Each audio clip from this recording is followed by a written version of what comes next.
Hi coders, ఇది hacker ర్యాంక్లో అయితే ఒక సింపుల్ ప్రాబ్లమ్. ఇఫ్ కండిషన్ వాడి మనం అవుట్పుట్ని ప్రింట్ చేయాలి. క్వశ్చన్ చూద్దాం ఒకసారి. ఇఫ్ ఎన్ ఈజ్ ఆడ్ అయితే ప్రింట్ వెయిట్ చేయాలి. ఇఫ్ ఎన్ ఈజ్ ఈవెన్ అయితే and that too range from 2 to 5 అయితే నాట్ వెయిట్ ప్రింట్ చేయాలి. And next condition, if n is even అయ్యి ఉండి అండ్ దాని యొక్క రేంజ్ 6 to 20 ఉంటే ప్రింట్ వెయిట్ చేయాలి. అండ్ ఫైనల్ స్టేట్మెంట్ వచ్చి ఇఫ్ ఎన్ ఈజ్ ఈవెన్ అయ్యి ఉండి గ్రేటర్ దెన్ 20 అయితే నాట్ వెయిట్ ప్రింట్ చేయాలి.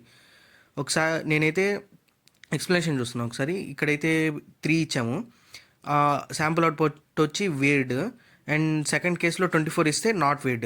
ఆల్రెడీ నేను పైథాన్లో కోడ్ రాసుకున్నాను. ఒకే ఇఫ్ కండిషన్ వాడి నేనైతే అవుట్పుట్ని ప్రింట్ చేయాలనుకుంటున్నాను. ఆడ్ నెంబర్ని ఫైండ్ అవుట్ చేయడానికి ఇచ్చిన ఇన్పుట్ని 2తో డివైడ్ చేశాను. If n is not equals to 0 అయితే అది odd number. And third condition కూడా పక్కనే ఇచ్చేసాను, ఆర్ కండిషన్ ఇచ్చేసి.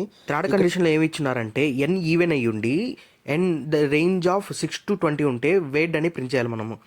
సో నేను మాన్యువల్గా అయితే రేంజ్ ఫంక్షన్ ఇచ్చేసాను. 6 less than or equals to n and less than or equal to 20 అని. ఒకసారి కోడ్ రన్ చేసి చూస్తాను.